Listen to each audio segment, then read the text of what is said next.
I've also got a book out at the moment. It's called 1001 Australian Nights. And I know when you're used to seeing musicians, entertainers perform, you think we're kind of blind and stupid and we don't know what's going on, and you're seeing us but we're not seeing you. It generally is true, the case.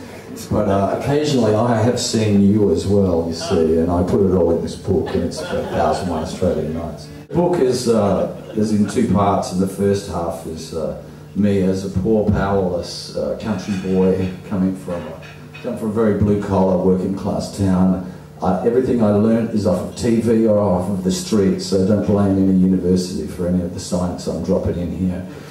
It's stuff that I picked up, you know, like out of the footpath.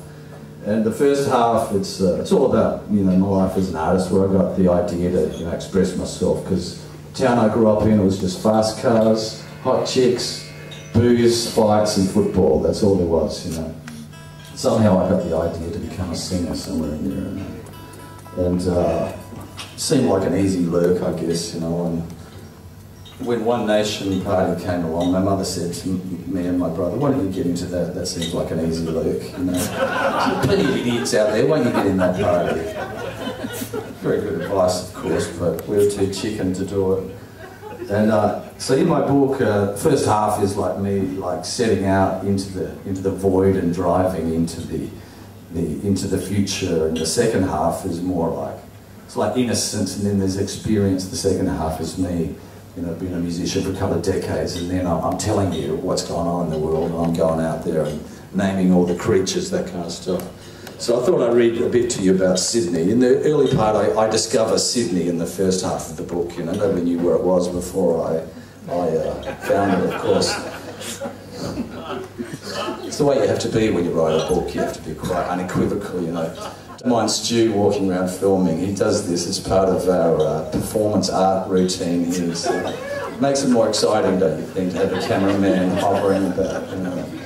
And Stu is very, he doesn't know what to do if he's just standing around. If he goes back in the room back there just to reach for the bottle or for the dope or whatever. So we told Stu, stay here, and without his bass on, he doesn't know what to do, so he's got a camera with no film up there just to amuse himself.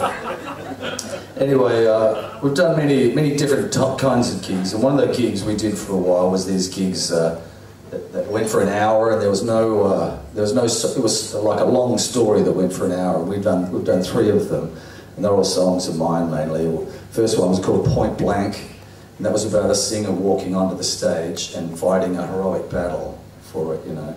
And then the second went for an hour. I strung that out for a fucking hour. And then the second one's called Live in Hell, because in the first one he can see the audience, but the audience can't see him, and he's very powerful. That's Point Blank. And then at the end of it, the audience sees him, and then he's powerless because he lives only in their eyes. And then the second show was called Live in Hell. It's what he did next, you know, living inside their eyeballs. And we did a show after that called MC Bits, where there was nothing left of the performer, just bits. And I enjoyed that show. We'll probably do MC Bits again. That was mainly other people's songs. And it's called a memoir. You know, I hate the idea of having a memoir, but there's nothing personal in it, like you know, a girl who's trod on my toe and spat on me in grade 3, traumatised me forever. Nothing like that in there. It's all just about getting kicked out of home. Well, there wasn't enough room for me, so they said, "Fuck off, Dave, get out of here." And most of my older brothers and that left. You know, those were the days. And I drive off, you know, from a very working class blue-collar town I grew up in, and drove around Australia. And the first half of the book is that kind of thing where I drive off into the void, into the future, and I discover, among many things, I discover Sydney. I discover Sydney. So that's the attitude you have to have when you're writing a book, of course. You know. The Russian poet Mayakovsky wrote a great book called My Discovery of America in 1921. So I was following the same thing with me. I quite like Sydney.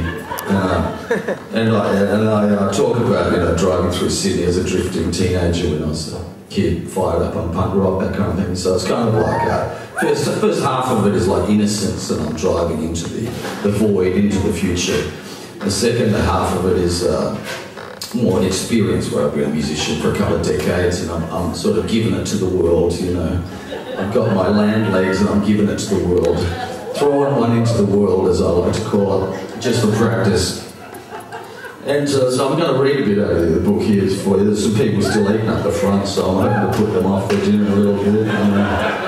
But help you with your digestion a bit. Well, the chords we use have flattened fives and suspensions which help you with your digestion, you know. You don't get that sort of thing. If it was Jack Johnson playing here, you'd be constipated for months, you know.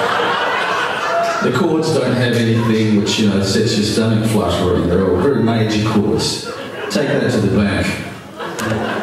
My book's a bit of a manifesto, and I've simplified many of my complex thoughts and arrangements of sentences for people who don't know me. And, you know, I won't be kissing you or hugging you or anything. So the second half of the book is more like the experience. So I thought I'd read a bit to you about the world I live in. I live in Melbourne, of course. You know where Melbourne is? Yeah, Victoria. And I live in the hills. I live up in the hills. Melbourne's a very flat place. I like to live in the hills so I can, you know, see when the people from Fitzroy or Carlton are moving up towards me. I have a kind of neighbourhood watch on the hills, manning the machine gun turrets, watching the latte kind of steam slowly coming towards us. It's a bit like Dad's army up there, and I am Captain Mannering, of course.